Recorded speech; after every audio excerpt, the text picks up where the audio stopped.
So BetaShares has been in Australia for about 10 years, and in order to celebrate this anniversary, they are going to be releasing a bunch of new products. And among these products are Australia's first ethical diversified ETF, and also the very first all growth ETF in the ASX. So as you know, I've done a video about the VDHG, which is 90% growth, 10% bonds. BetaShares kind of wants to address some people that think that 10% bonds is not really what they are looking for. They kind of want more risk. So I think BetaShares is releasing the DHHF in order to satisfy this market, this demand. So on their website, we can see in the BetaShares product review some of the changes to these three ETFs. So Australia's first ethical diversified ETF range. So they want to reposition DBBF, DGGF, and DZZF in order to become ethical diversified ETFs. So each ETF will offer investors an all-in-one investment solution for exposure to a true label ethically screened diversified multi-asset portfolio.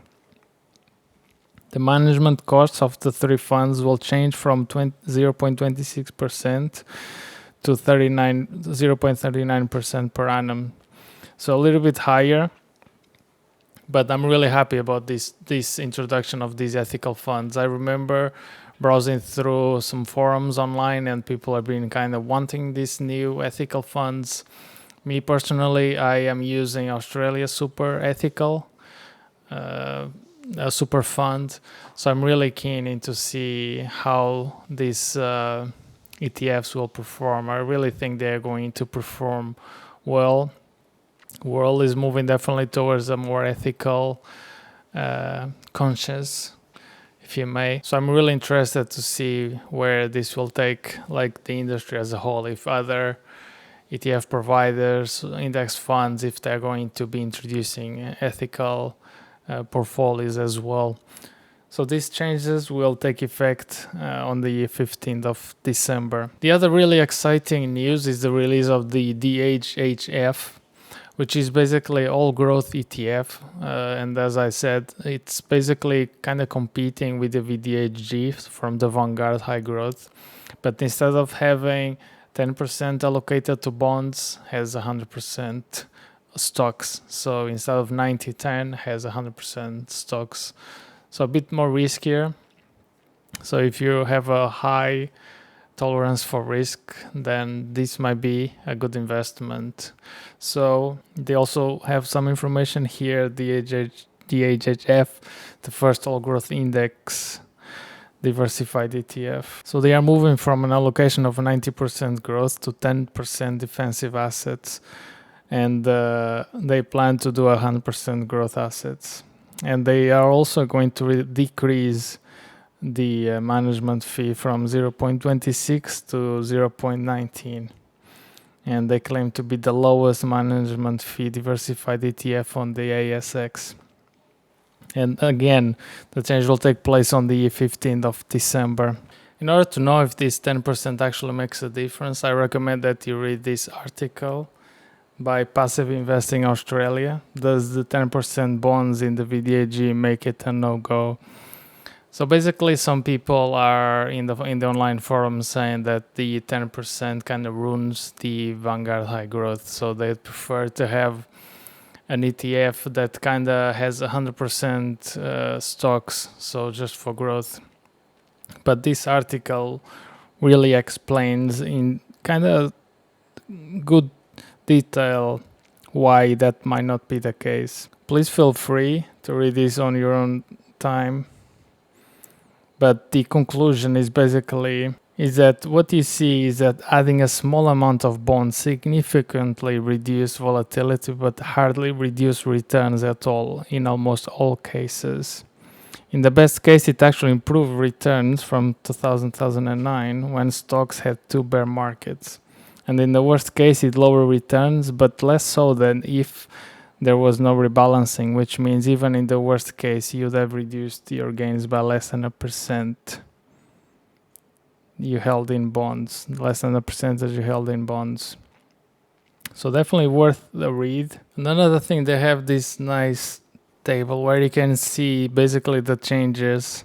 So currently the DHHF is basically high growth, and is gonna start being very high growth. And you can see that the cash allocation is gonna go from 2.5 to 0, and the fixed bonds 7.5 to 0, and also the property securities 4.5 to 0, and then they are going to increase the asset allocation in international equities and Australian equities as well, and reducing the management fee. And the investment objective is to provide investors with a broadly diversified portfolio consistent with a very high growth risk return profile. So I guess this means that if you have a slightly higher tolerance than the, for example, Vanguard high growth ETF provides, then this would be like a really good option. Me personally, after reading that passive investor article on the 10%, I quite like still to remain mostly with the Vanguard high growth with the 10% bonds. But in any case, this is good news for the industry. They are innovating their ETFs. I also wish they would also use some kind of green energy ETFs. Now they're doing sustainable, ethical. That's really a step towards the right direction. I'm curious to know what you think about these new ETFs. Are you going to invest in any of them? Are you with an old current ETF that will change? Are you going to remain with that ETF? Are you going to sell and move to some other ETF? Please let me know. I'm very excited to see how these ETFs will perform, especially the ethical one. The high growth, I think, is going to experience a little bit more volatility, obviously. But I'll be curious to know how it compares with the Vanguard high growth, because that's mainly the one I've been investing. So I'm really curious to see how this new DGGF will perform against that one. So basically removing the bonds out of the equation. I'm really curious to see what will happen. But in any case, I think this is really great news. It's good to see a variety of ETFs, so that you can kind of select which one best suits your investment profile and the kind of risk tolerance that you might have. So yeah, that will be it from me. Let me know if you want me to go a bit deeper into any of these ETFs. I think I'll definitely do a video probably in the highest risk sustainable one, ethical one, and then also in the high growth, maybe comparing the results with the Vanguard high growth. But for now, I just wanted to say that these changes will come, and then I'm really excited to see how they perform. So yeah, thank you for watching. I'll see you on the next one. Bye.